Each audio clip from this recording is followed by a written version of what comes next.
I knew something was wrong the moment I pulled into my mother's driveway. The house was too quiet. It wasn't the usual buzz of a birthday party. No balloons on the mailbox, no cake smell wafting through the air.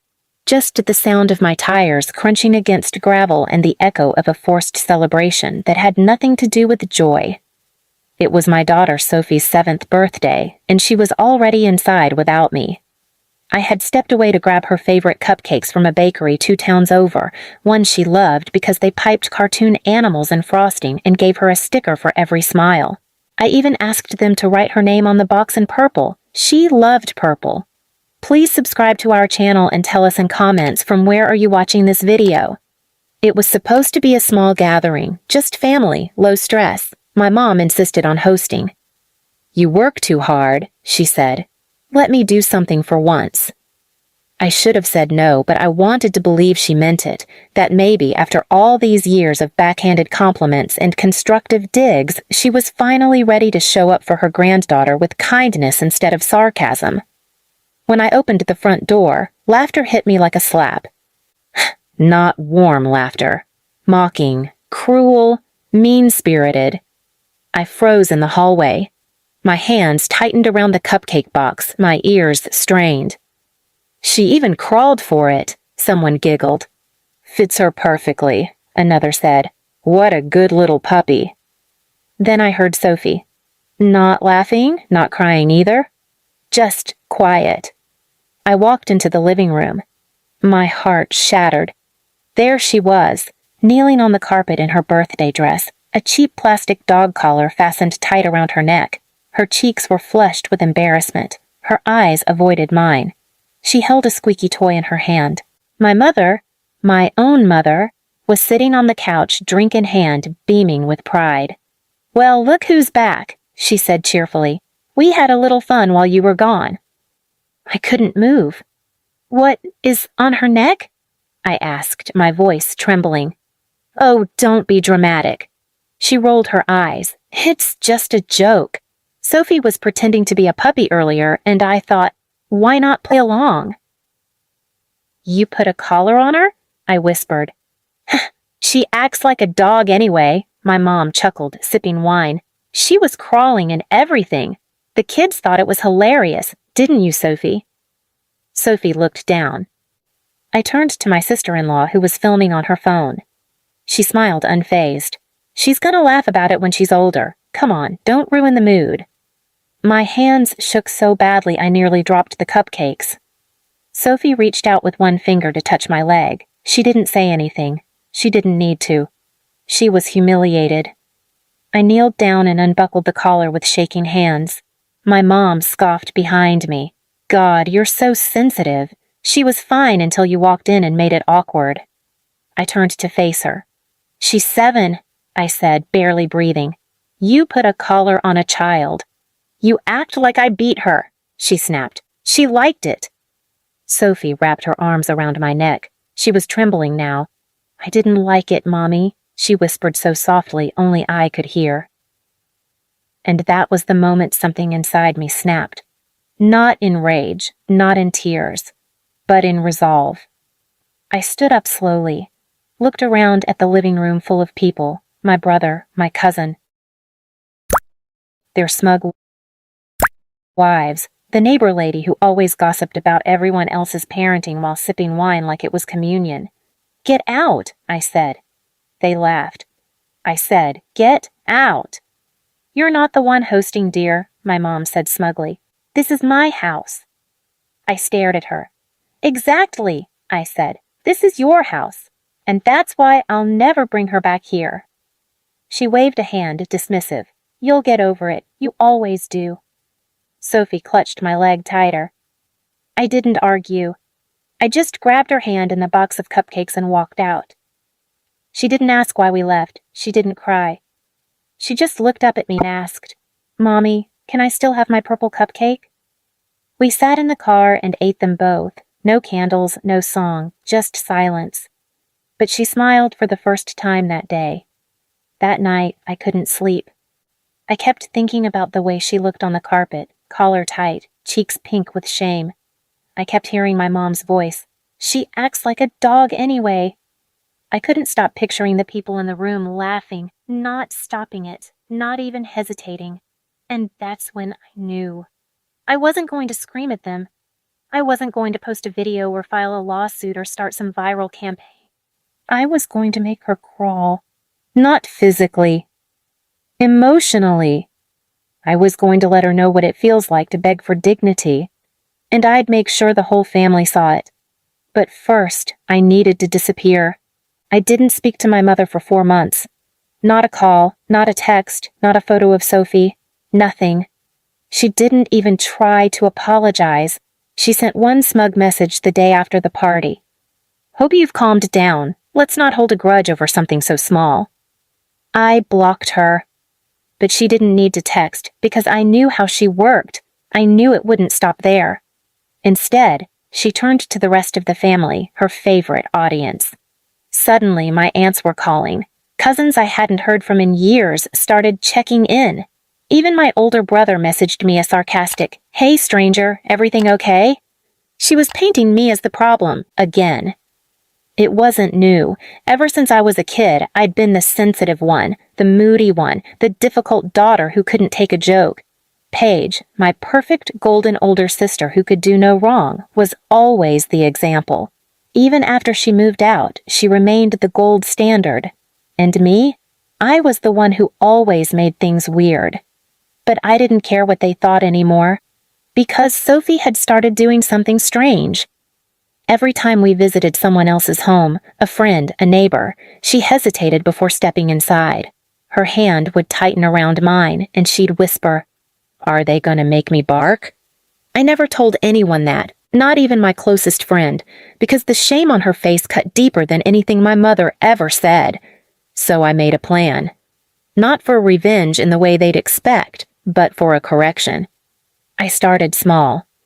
I pulled Sophie out of every family group chat my mom had sneakily added her to. I deleted the tablet apps that showed her pictures from relatives she barely remembered. I enrolled her in a creative arts program that celebrated kids for being loud, wild, and free. And I told her the truth, age-appropriate but honest. "What Grandma did," I said gently, "was not funny, and you didn't do anything wrong." She nodded. She didn't speak. But she started drawing again, without hiding the paper. Meanwhile, I got to work behind the scenes. My mother had been planning her annual spring family tea, a big fake gathering where she could show off how perfect her life was. She'd hosted it every year since I was a teenager. Matching tablecloths, catered food, smug speeches about what family really means. This year she sent out digital invites, classy cursive, delicate roses, even added dress code, modest florals. She made the mistake of emailing it from her business account. See, my mother ran a home decor shop, online storefront, seasonal pop-ups, and one very fragile image of being the gracious matriarch behind it all. And I knew something she didn't. One of her newest partnerships was with a popular kids' party brand. They had a strict no-tolerance policy on anything that mocked or humiliated children, especially if it involved footage. And guess what her darling sister-in-law had done? She'd posted a little clip after Sophie's birthday. Just a 5-second story on her private page, but I had saved it. In it, Sophie knelt on the floor, and someone off camera squealed, "Look at her crawl! Grandma gave her a collar!" Laughter erupted. Then the camera panned to my mom holding up a wine glass and saying, "Some kids act like royalty, some act like pets." I never responded when my cousin sent me that story weeks ago, but I kept the screen recording. So, the night before her fancy family tea, I sent it. To her inbox, to her sponsor, to the partnership contact I found through her site's FAQ email. No commentary, just the clip, the date, and the subject line. This is how she treats children she claims to love. I didn't attend the party. But I heard from my cousin's wife that it was a disaster. 2 sponsors pulled out before noon. One vendor refused to set up because of unresolved issues involving child safety complaints. And my mother? She panicked. For the first time in her life, she wasn't performing. She was spiraling. By that evening, she was calling me from 3 different numbers. One message said, "I don't know what you think you're doing, but you're destroying my career." Another, "People make jokes at parties. That doesn't mean they hate their family." And finally, a trembling voice recording, "Please, please, just talk to me. This has gone too far." I played that one twice, not out of sympathy, but because of the way her voice broke on the word, please. She finally sounded how she made Sophie feel, small, desperate, humiliated. She sounded like she was crawling, just like Sophie did in that living room. And I wasn't done yet. She kept calling for 3 more days. Blocked numbers, fake numbers, even a message from my aunt. "Your mother is devastated. She hasn't left her room.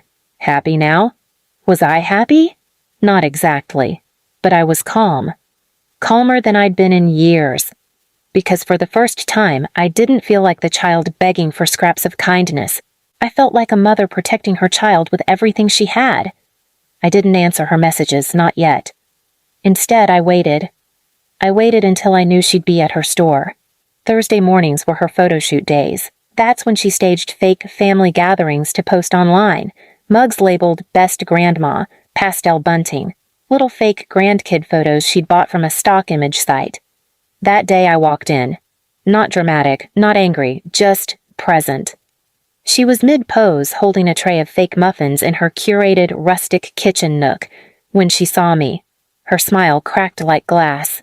"Samantha," she said cautiously. Look, I didn't know you were coming." I glanced around. "Looks cozy." She set down the tray. Her assistant stepped back awkwardly, sensing the tension.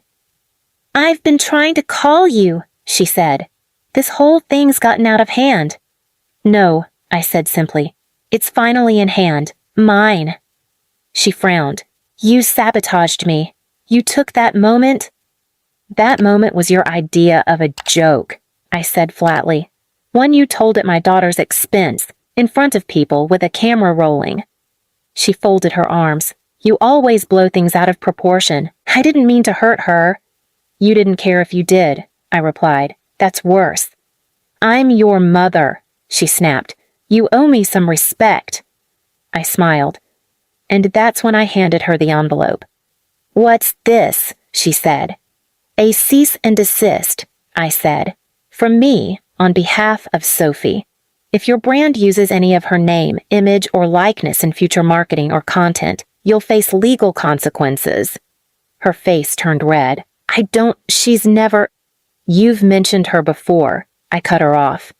"On your blog, in your captions, in that story post your sister-in-law uploaded, with her name on the cake in the background. That's enough. She's a minor, and I'm her legal guardian." She shook her head. "You're out of your mind." "No," I said. "I'm finally sane." And then I leaned in, just close enough so only she could hear me. "You made my daughter crawl on her birthday. You gave her a collar. You laughed. And now you want to pretend it was just a slip-up." She opened her mouth but couldn't speak. "You told her she acted like a dog," I whispered. "So now you'll crawl." I turned and walked out, but not before pausing in the doorway. "Oh, and just so you know, I sent that clip to your new church group too. I figured they'd want to know how you treat your own flesh and blood before they name you Volunteer of the Month again." Her legs buckled slightly. She caught herself on the counter. I didn't stay to see if she cried, because I didn't need to. The crawling had already begun, but it wasn't physical. That would have been too easy. It was emotional, reputational, crawling through shame, guilt, and social fallout with no one to blame but herself. Weeks later, I heard through the grapevine that she'd taken a break from the business, that her sponsor page was temporarily down for restructuring, that she'd started seeing a therapist not for healing but for damage control. Sophie never asked about her again, and I never offered. Instead, on her next birthday, we went to the beach. Just the two of us. She wore a crown, not because anyone told her to, but because she wanted to feel royal. She dug holes in the sand, chased seagulls, and laughed until she hiccuped. And as the sun dipped below the waves, she turned to me and said, "Mommy, that was my best birthday ever." That was the moment I knew. Revenge didn't need a headline. It just needed a daughter who never had to crawl again. Please subscribe to our channel and tell us in comments from where are you watching this